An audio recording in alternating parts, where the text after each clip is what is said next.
चावल। आकाश और दिव्या कई सालों से दोस्त थे और उनका रिश्ता कब प्यार में बदल गया उन्हें खुद पता नहीं चला। दोनों ने पढ़ाई भी साथ में की थी और एक ही कंपनी में जॉब भी करते थे और दोनों की सगाई के बाद अब अगले महीने उनकी शादी का मुहूर्त भी निकल चुका था। मुझे यकीन नहीं हो रहा कि हम दोनों की सच में शादी होने वाली है।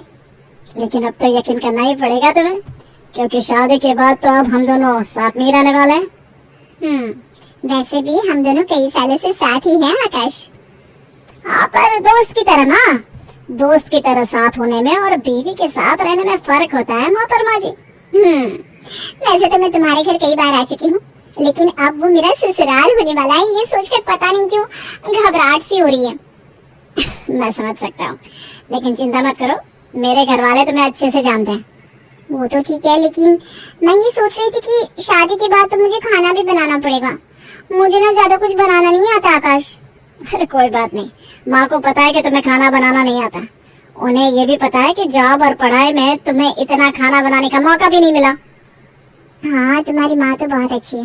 वो आज भी ना मुझे फोन पे कह रही थी, चिंता मत करना, मैं सिखा दूंगी तुम्हें खाना बनाना। तुम इस घर में आने के बाद सीख लेना, खाना बनाना कोई बड़ी बात नहीं है। हाँ, मुझे शौक तो है, लेकिन कभी वक्त ही नहीं मिला। लेकिन अब शादी के बाद ना मैं सब कुछ सीख लूंगी। सीख लेना, मेरी माँ बहुत अच्छा खाना बनाती है। आकाश और दिव्या सालों से दोस्त थे, इसलिए दोनों के घर वाले उन्हें अच्छे से जानते हैं। कावेरी को भी पता था कि दिव्या को ज्यादा कुछ बनाना नहीं आता, इसलिए वो धीरे धीरे उसे सब सिखाती जा रही थी। देखो, अब ये दाल में सिर्फ तड़का लगाना, ठीक है? ठीक है माँ जी, समझ गई मैं। अब तुम बाकी की रोटियां बना लो, मेरे घुटनों में ना दर्द हो रहा है। हाँ, बाकी की रोटियां बना लेती हूँ माँ जी, आप जाकर आराम करिए। ठीक है, आओ बैठो। अरे आज मेरी बहन का फोन आया था, वो कह रही थी वो कुछ दिनों के लिए हमारे भाई के घर रहने आ रही है। हाँ, तो आपका भी मन है जाने का माँ, ऐसा बोलो ना। हाँ, तो क्यों नहीं जाऊंगी मैं, अब तो दीदी अभी आ गई है घर में, मुझे क्या फिक्र। हाँ माँ, आप जाइए। कितने सालों से आप कह रही हैं, लेकिन हमारी वजह से कभी जा नहीं पाई। हाँ माँ जी, अब तो मुझे ज्यादातर खाना बनाना भी आ गया है। हाँ, दिव्या को तो खाना बनाना आ ही गया है। मेरे जाने के बाद इससे ज्यादा काम मत करवाना, ठीक है? और दिव्या, तुम भी ना इनके लिए हल्का फुल्का खाना बना दिया करना। जी माँ जी, आप बेफिक्र होकर जाइए, मैं सब संभालूंगी यहाँ। ठीक है, फिर मैं कल ही तुम्हें बस में छोड़ आता हूँ। श्याम कावेरी को सुबह की बस से छोड़ आता है और दिव्या घर का सारा काम देखने के बाद सबसे खाने का पूछती है। अरे दिव्या बेटा, हमारे खाने के लिए तो तुम कुछ हल्का फुल्का बना दो। हाँ भाभी, अब पूरा दिन काम करने के बाद थक गई होंगी। सही कह रहा है राहुल, एक काम करो, कर्ड राइस बना दो। अरे वाह भाई, मजा ही आ जाएगा कर्ड राइस खाकर। हाँ बहू, हम सबको यहाँ कर्ड राइस बहुत पसंद है, तुम वही बना दो। अच्छा ठीक है, आप सबको पसंद है तो मैं बना देती हूँ। सबकी फरमाइश पर दिव्या कर्ड राइस बनाने रसोई में जाती है और सोचती है कि कितने अच्छे हैं उसके ससुराल वाले, जो उसे परेशानी ना हो इसलिए बस दही चावल खा रहे हैं। कितनी अच्छी सब्जियां, मुझे तकलीफ ना हो इसलिए दही चावल बुलाए बनाने को। कर्ड राइस में सिर्फ दो ही तो चीज है, दही जमी हुई और चावल बना रही हूँ। सबको गर्मा गर्म परोस दूंगी, ठंडी ठंडी दही के साथ गर्मा गर्म चावल। दिव्या दही और चावल को लाकर टेबल पर रख देती है, लेकिन सब लोग हैरान हो जाते हैं क्योंकि उन्होंने तो दिव्या से कर्ड राइस बनाने को कहा था। बहू, ये क्या है? कर्ड राइस, दही चावल, ये देखिए, ठंडी ठंडी दही और गरम गरम चावल। भैया, लगता है भाभी को पता नहीं कर्ड राइस कैसे बनाते। अरे क्यों पता नहीं, ये रही चावल और ये रही दही। अरे दिव्या, कर्ड राइस में क्या करते हैं, दही चावल को मिक्स करके रखते हैं, पहले से ठंडे ठंडे खाए जाते हैं। वो वाले कर्ड राइस कह रहे थे हम, याद आया तुम्हें? अच्छा, वैसे वाले। अरे तो पहले बोलना चाहिए था, मैं वैसे वाले बना देती ना। कोई बात नहीं, अब खाना बन ही गया है तो खा लेते हैं सब लोग। चलो खा लो दही चावल, मेरा मतलब है कर्ड राइस। कल तुम अच्छे से कर्ड राइस बनाना। जी, कल मैं वैसे वाले ही बनाऊंगी जैसे आप लोग खाते हैं। अच्छा ठीक है, कल रात को तुम वही बना देना। दिव्या को लगा था कि सबको गरम गरम दही चावल पसंद नहीं है, इसलिए उसने शाम को दही चावल बनाकर फ्रिज में रख दिए और रात को फिर से दही चावल ले आई। अभी आप लोग दिल से खाइए, बिल्कुल गरम ही है, ठंडे एकदम। इसमें तड़का कहाँ है? दही चावल में तड़का तो लगता है क्या? हाँ दिव्या, दही चावल को ठंडा करने के बाद इसमें तड़का लगाया जाता है, तभी तो ये बनता है कर्ड राइस। कोई बात नहीं, चलो आज ठंडे वाले दही चावल खा लेते हैं, वैसे भी आज गर्मी बहुत है। हाँ, अभी तो आपको समझ में आ गया ना भाभी कि तड़का लगाना है। कल ना आप अच्छे से तड़का लगाने के बाद दही चावल देना, मेरा मतलब है कर्ड राइस बना देना। हाँ भाई हाँ, अब मुझे समझ में आ गया है। माँ जी ने मुझे तड़का लगाना तो सिखाया था, मुझे याद आ गया। माँ ने सिखाया था ना? चलो याद आ गया दिव्या को, अब वो कल अच्छे से कर्ड राइस बना देगी। दिव्या को कावेरी ने दाल में तड़का लगाना सिखाया था और उसने वही तड़का दही चावल को मिक्स करके भी लगाना शुरू कर दिया। ये रहा टमाटर, ये रहा गरम मसाला, हरा धनिया, अब इसमें जाएगा दाल का मसाला और ये हो गया तड़का तैयार। और ये लगाया मैंने दही चावल में छौंक। छौंक लगाने से सारे घर को खांसी होने लगती है। ये की खुशबू कहाँ से आई है? हाँ, आज तो बहू ने कहा था कि कर्ड राइस बना रही है। पता नहीं, लहसुन और गरम मसाले के तड़के की खुशबू आ रही है मुझे तो। कहीं भाभी ने दही चावल में दाल का तड़का तो नहीं लगा दिया? नहीं नहीं, इतनी भी बेवकूफ थोड़ी ना है दिव्या जो दही चावल में लहसुन प्याज और टमाटर का तड़का लगा देगी। उसने कहा था ना कि उसे माँ ने सिखाया है। लेकिन कावेरी ने तो उसे सिर्फ दाल में तड़का लगाना सिखाया था आकाश। क्यों? इसका मतलब कि आज हमें लहसुन, प्याज, टमाटर और गरम मसाले की तड़के वाले दही चावल खाने पड़ेंगे। हे भगवान, मैंने क्यों कहा था कि हमें कर्ड राइस पसंद है। हमें तो कर्ड राइस ही पसंद है पापा। पता नहीं भाभी को दही चावल के साथ रोज रोज नए एक्सपेरिमेंट क्यों करने हैं। आपकी कर्ड राइस तैयार है, आ जाइए सब। अरे बहू, मुझे ना अभी याद आया, आज मुझे मेरे दोस्त के घर पर जाना था, मैं तो भूल गया। तुम सब कर्ड राइस तड़के वाले एंजॉय करो, मैं आता हूँ, ठीक है? अरे पापा, मैं पैक कर देती हूँ ना आपके लिए और आपके दोस्त के लिए भी। नहीं नहीं नहीं बेटा, उसका विश्वास उठ जाएगा कर्ड राइस से। क्या? मेरा मतलब है कि हम क्यों दे उसे इतने स्पेशल कर्ड राइस जो मेरी बहू ने बनाया है। अरे तुम लोग खाओ ना, मैं अभी आता हूँ। भाभी, मुझे अभी अभी याद आया, मेरे पेट में बहुत दर्द है, इसलिए मैं कल खाऊंगा दही चावल। मेरा मतलब है ये तड़के वाले कर्ड राइस। आप और भैया आज एंजॉय करो अकेले में। हाँ, अरे छोटे मत जाओ मुझे मुसीबत में छोड़ के। सॉरी भाई, आपने ही इस मुसीबत से शादी की है। चलिए, आज मैं आपको अपने हाथों से आपकी पसंद की कर्ड राइस खिलाती हूँ। हाँ हाँ, मेरी पसंद की। पता नहीं आज के बाद मैं कर्ड राइस खा भी पाऊंगा या नहीं। 2 दिन के बाद कावेरी अपने भाई के घर से वापस आती है और सब लोग उसे देखकर काफी खुश होते हैं। कैसा रहा मासी और मामा से मिलना? अरे बहुत अच्छा था, इतना खाया है इन दिनों में कि पूछो मत। अभी तक ऐसा लग रहा है कि पेट भरा भरा सा है। हाँ, हमने भी बहुत कुछ खाया, इतना खाया माँ की वजन ही कम हो गया। क्या? अरे इसका मतलब है कि हम भी अच्छे से खा पी रहे थे। हाँ, इसीलिए आज मैंने सोचा है कि दिव्या बहू से कहती हूँ कुछ हल्का फुल्का ही बना ले, जैसे कर्ड राइस।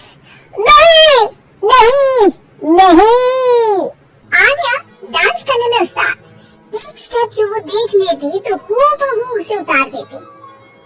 अरे आन्या बेटा, मेरी बेटी को भी डांस सिखा देना, उसका एनुअल प्रोग्राम है। हाँ आंटी, क्यों नहीं, अब कल शाम उसको भेज देना, मैं सिखा दूंगी। हाँ हाँ, नचनिया ही बन, आस पड़ोस के लोग तुझे इस्तेमाल कर रहे हैं। माँ, इस्तेमाल मेरा नहीं कला का हो रहा है। नाचना एक कला है, कला। आन्या हर बात में अच्छी थी, फिर चाहे वो अच्छा व्यवहार हो या फिर लोगों की मदद करना, वो हमेशा खुद के शौक को पूरा करने के लिए व्यस्त रहती। लेकिन घर वालों को तो उसका ये काम सिर्फ समय की बर्बादी लगता है। तो हाँ आन्या, उसको बोलो कि आज शाम को खाना वही बनाएगी। सपना देख लो कि तुम्हारी बेटी घर का खाना बनाएगी। अरे आसपास के लोगों का काम करने से उसे फुर्सत मिले तब तो कहीं जाकर वो हमारे घर का काम करेगी ना। देखो ना, इकलौती बेटी ऊपर से गैर जिम्मेदार, अब करे तो क्या करे। तभी पड़ोस की पिंकी आ जाती है। अंकल आंटी, आन्या दीदी कहाँ है? वो क्या है ना, मेरा क्लास वर्क है, वो मुझे समझ में नहीं आया, तो मम्मी ने कहा कि आन्या दीदी से पूछ लो। हाँ हाँ, क्यों नहीं, खुद का तो कोई काम है ही नहीं उसे। जाओ जाओ, सीढ़ी से ऊपर चली जाओ, वही कमरे में है आन्या। कंपटीशन वाले लोग आते हैं, जहाँ आलिया का डांस सबको पसंद आता है। क्या बात है, छोटे से शहर में इतना टैलेंट। बेटा कौन सिखाता है आपको? कोई नहीं सर, वो क्या है ना, मैं टीवी देखकर सीख जाती हूँ। अरे वाह, और आपके मम्मी पापा कहाँ हैं? वो नहीं आए? नहीं, वो लोग नहीं आए हैं। आन्या कंपटीशन जीत जाती है और घर में टीवी वाले आन्या का इंटरव्यू लेने आते हैं। अरे क्या है, कहाँ घुसे जा रहे हो, क्या हो गया? आप आन्या की माँ है ना? वो क्या है ना, आपकी बेटी ने डांस का कंपटीशन जीता है। हमारे शहर के लिए ये गर्व की बात है, तो हम लोग उनका इंटरव्यू लेने आए हैं। बड़ा तीर मारा हूँ जैसे। अरे उसे आता ही क्या है डांस के सिवा, कुछ और करती तो शायद गर्व होता। तभी वहाँ आन्या आ जाती है और पत्रकारों को इंटरव्यू देती है, उसी रोज पिता के ऑफिस में। देखो तो आजकल के बच्चे कितने स्मार्ट है। धन्य है ऐसे बच्चों के माता पिता को। और किस्मत वाले होते हैं ऐसे माता पिता, वरना मेरी बेटी तो किसी काम की नहीं, सारा दिन बस नाच गाने में ही दिमाग लगाती रहती है। अरे वो बच्ची हमारे शहर की ही है, कितना नाम कमा रही है डांस में। हम तो उसकी बात कर रहे हैं। अच्छा, कोई डांस में भी नाम कमा सकता है? अरे दे देना भाई पेपर की कटिंग, दिखाऊंगा आन्या को भी मैं। क्या नाम बताया? आन्या? यही तो नाम है मेरी बेटी का, आन्या शर्मा। बड़े उम्मीद से रखा था कि कुछ अच्छा नाम कमाएगी, लेकिन नहीं। आजकल के बच्चों को माँ पापा के इमोशन की कदर है क्या? अरे ये देखिए, इस बच्ची का नाम भी आन्या शर्मा ही है, जो पूरे शहर का नाम रोशन कर रही है। पिता अखबार देखते हैं तो सामने बेटी की ही फोटो रहती है, लेकिन ये क्या, जिस फोटो को देखकर हर कोई गर्व कर रहा था, पिता को उसमें कुछ भी खास दिखाई नहीं देता।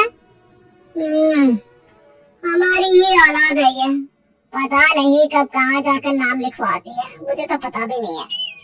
अरे शर्मा जी, जरा मिलवा दीजिए ना अपनी बच्ची से। मैं अपनी बेटी को भी ऐसा ही बनाना चाहती हूँ। मेरी बेटी को कुछ टिप्स दे देगी करियर को लेकर। अच्छा, ये दिन आ गया आपकी बेटी के, ले आइए कभी भी, लेकिन बाद में अफसोस ना करिएगा। सभी को आन्या के पिता की बात पर हैरानी होती है कि इतनी टैलेंटेड लड़की की माता पिता आखिर उससे चाहते क्या है।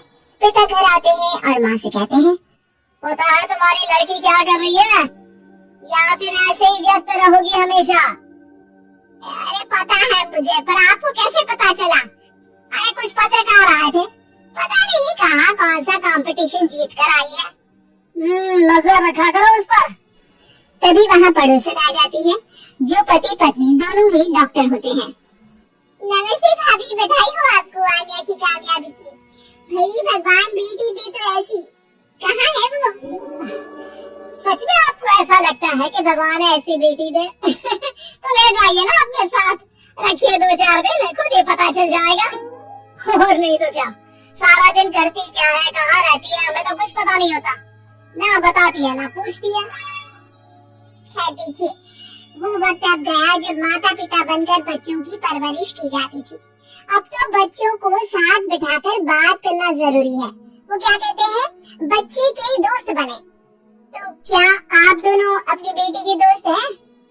हाँ, बस अब यही बाकी रह गया था। खैर बताइए क्या काम है आपको? वो क्या है ना, मैं और मेरे पति दोनों को ही इमरजेंसी कॉल आ गई है अस्पताल से। मेरी बेटी आन्या की अच्छी दोस्त है, तो मैं क्या उसे आन्या के पास छोड़ दूं अगर वो फ्री है तो? माँ कुछ बोलती उतने में ही आन्या आ जाती है। हाँ आंटी, क्यों नहीं, मैं फ्री ही हूँ, आप निश्चिंत रहिए, मैं उसका पूरा ख्याल रखूंगी। थैंक्स बेटा। वो अपनी बेटी उनके घर छोड़ जाती है, जो आन्या की उम्र की ही होती है। ये क्या मजाक है आन्या, हम लोगों को सोना भी होता है और हर घर का अपना कायदा होता है। मुझे बिल्कुल पसंद नहीं है कि तुम किसी को भी घर में घुसा लो। धीरे बोलिए पापा, कैसी बात कर रहे हैं? अंकल आंटी डॉक्टर है, पता है ना डॉक्टर का फर्ज क्या होता है? अगर वो किसी की जिंदगी बचा रहे हैं, तो क्या हमारा फर्ज नहीं बनता कि हम भी उनकी किसी न किसी तरह से मदद करें? आपको तो पता है घर पर अकेले रहना कितना अनसेफ है। हाँ, तो दुनिया को सेफ करने का जिम्मा तूने ही ले रखा है। अरे बहुत महंगे अस्पताल के डॉक्टर है वो लोग, पैसा मिलता होगा, लेकिन ये नहीं कि मेड रख ले। क्या कहती आन्या? कैसी माँ पिता को समझाती कि किसी की मदद करना कोई बुरी बात नहीं है। खैर, कुछ महीनों बाद आधी रात को माँ जोर जोर से चिल्लाकर आन्या के कमरे में जाती है।